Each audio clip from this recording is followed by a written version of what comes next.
If you walk into, well, pretty much any used bookstore in America, or maybe you're scanning the bookshelves in your parents' study over the holidays, there's a very specific object you're almost guaranteed to see. Oh, absolutely. You can spot it from across the room. Right. It's heavy, it's got this stark black spine, and the font is just bright white. It's titled Vietnam, A History. It's written by a journalist named Stanley Karnow. Yep, the doorstopper to end all doorstoppers. Exactly.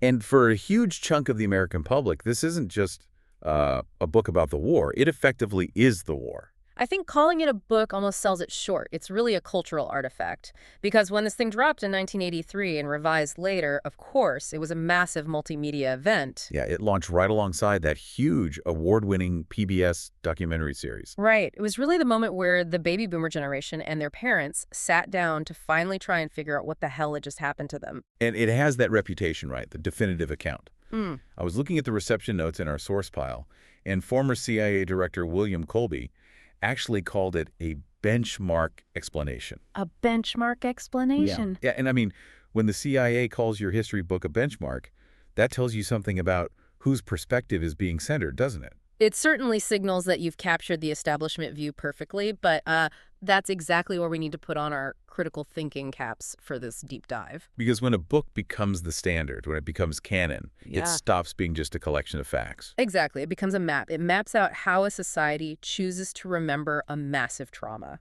And that is our specific mission today. For everyone listening, we aren't just summarizing the Vietnam War here. That would take, 10 whole deep dives. At least. At least. No, we are looking at Karnow's book as a case study in memory. The sources we're unpacking suggest that while this book is a highly readable synthesis, and it is, it flows incredibly well. Oh, it's remarkably readable. Right, but it might be less of a neutral, objective account and more of a mirror reflecting how America wanted to see itself in that post-1970s era. So we're going to explore the difference between getting information, which Karnow gives you in absolute buckets, and getting actual understanding of why it matters.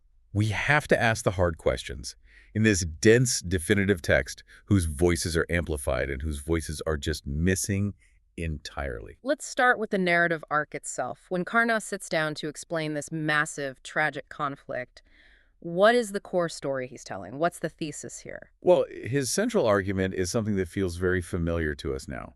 And that's mostly because this book helped cement it in the national consciousness. The idea that we just sort of stumbled in. Yes, exactly. He portrays American leaders not as imperialists, not as aggressors, but as people driven by Cold War fears and domestic politics.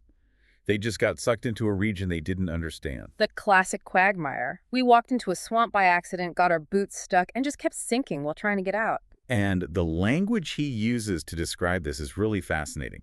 The specific phrase he uses is a failed crusade. Failed crusade. I want to pause on that because words matter so much. A crusade implies a holy mission. Right. It implies the intentions were pure, even if the result was a total disaster. You've hit the nail on the head. By calling it a crusade, Karnow is implicitly arguing that the war was undertaken for noble but misguided reasons. The execution was botched, the intelligence was bad, the generals were confused. But the heart of the project was in the right place, according to this narrative anyway. And context is everything here. Think about when this comes out. It's 1983. We are less than a decade past the fall of Saigon. The Vietnam Veterans Memorial Wall had just been dedicated in '82. America's still hurting. It really feels like the country was desperate for a story that made sense of the loss without being too condemning. The source material actually describes Karnow's book as therapy for a wounded superpower. Therapy. Wow. Yeah. And that's a powerful lens to read it through. If you're an American in the 1980s, what story do you need to hear? Do you want to hear that your country waged an aggressive war of destruction on a peasant society? Definitely not. No. Or do you want to hear that we were basically good people who just made a tragic strategic mistake? It allows for a kind of national innocence to survive the defeat. We can admit we were stupid or naive or clumsy, but we don't have to admit we were wrong in a structural, moral sense. It preserves the noble cause. But, look, we should be fair here. To give Karnow his due, the book isn't crude propaganda. It sold millions of copies because it is technically excellent. It really is. As a synthesis, it's a massive achievement. Karnow is a master at assembling facts. He covers an incredible timeline, from the ancient Chinese domination of Vietnam through the French colonial nightmare, all the way to the American withdrawal. The level of detail is staggering. I mean, if you want to know about a specific military coup in Saigon or what was said at a dinner party in Paris between diplomats, it's in there. He draws on incredible access. He interviewed American elites, French officials, Vietnamese decision-makers, and he doesn't write a triumphalist account. He is very open about U.S. misjudgments and bureaucratic dysfunction. Right. He doesn't let the generals off the hook for their incompetence. He doesn't. But, and here is the pivot point of our whole deep dive today, dissecting how the machine broke down is completely different from asking why the machine was built in the first place. That is such an important distinction. He critiques the tactics heavily, but he rarely questions the underlying assumptions of the intervention itself. Which brings us to the framing problem. This was the part of the research that really reorganized my thinking on how this history is written. It's all about how you define the combatants. Yes. This is the central philosophical move Karnow makes, and most readers probably gloss right over it because it seems so natural to an American eye. He frames the conflict primarily as a civil war. A struggle between North Vietnam and South Vietnam. Exactly. In his view, it's North versus South, two sovereign entities fighting for control, and the United States is just positioned as a heavily engaged ally of the South. Which sounds like the standard textbook definition we all grew up with. But let's look at the counter-argument presented in the sources. What does the Civil War frame actually hide? Well, the sources reference critiques from analysts like Noam Chomsky, who point out an entirely alternative view. The argument there is that it wasn't a civil war the U.S. simply joined. Right. It was an American war against a revolutionary force inside South Vietnam, which then expanded into a war against the North and eventually all of Indochina. That flips the script completely. It really does. Because if you frame it as a civil war, it dilutes U.S. responsibility. The U.S. is just the tragic third party trying to help an ally. We aren't the primary aggressor. Hanoi is. But if you view it as an American war to crush a domestic Southern rebellion, then the U.S. isn't a failed crusader anymore. We become a foreign invader. And Karnow's book works very hard to maintain that first frame.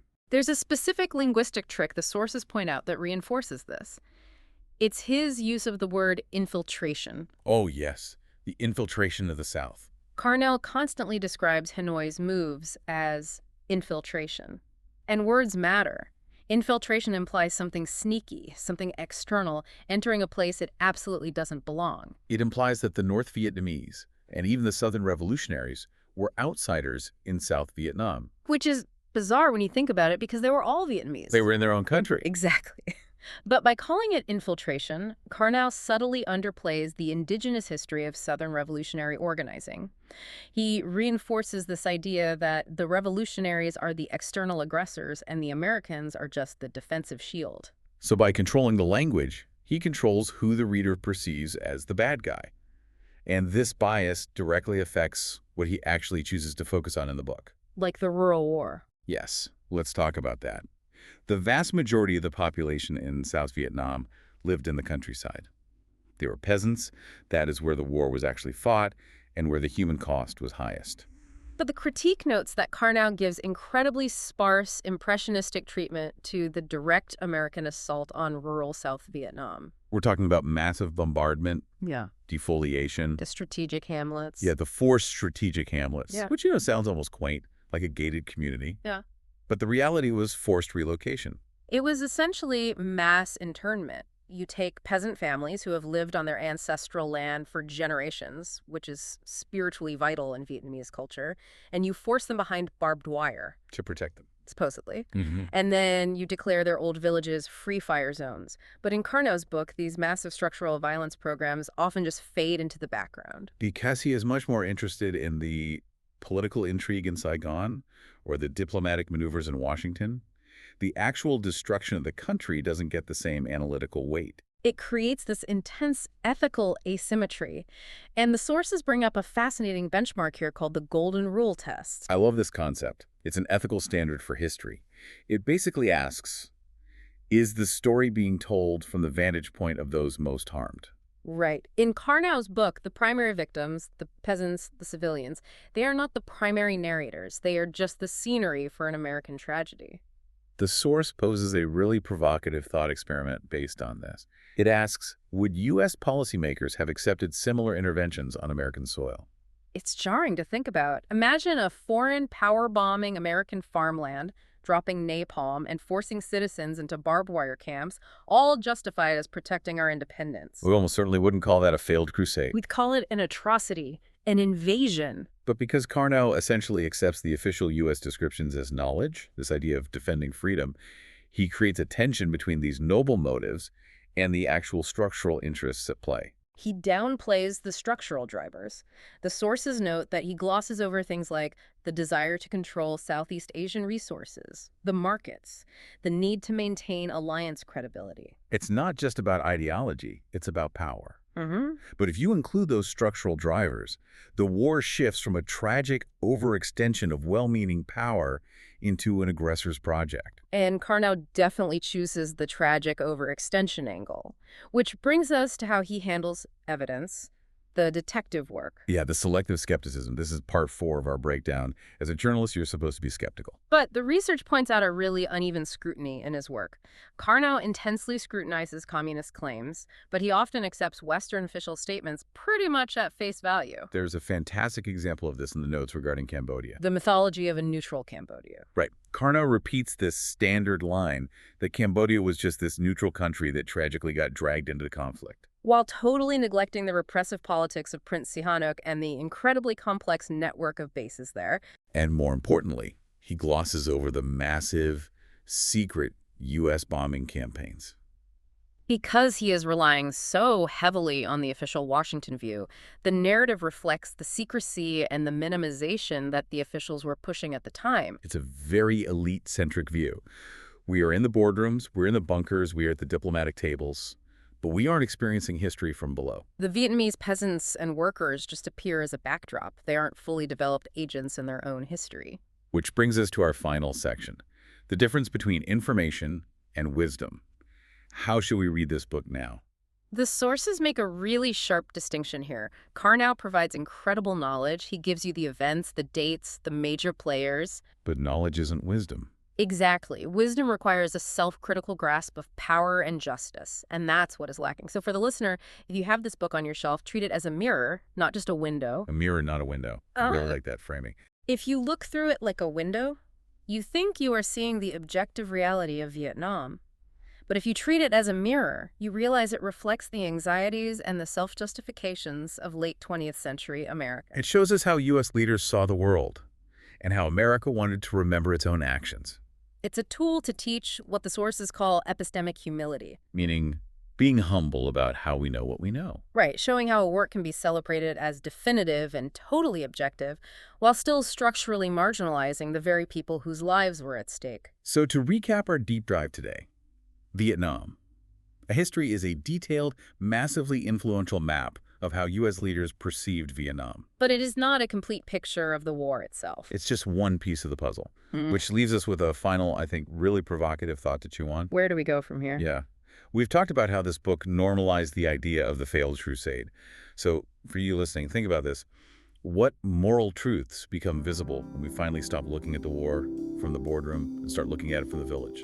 When you restore the missing eyes. Exactly. And even deeper, what kind of world is being normalized? What future actions are we permitting when a brutal structural war is remembered merely as a failed crusade? It's a question that really forces you to reevaluate history. It really does. Yeah. Because if we don't recognize the bias in our own memory, we're bound to carry it forward. Thanks for joining us on this deep dive. Always a pleasure.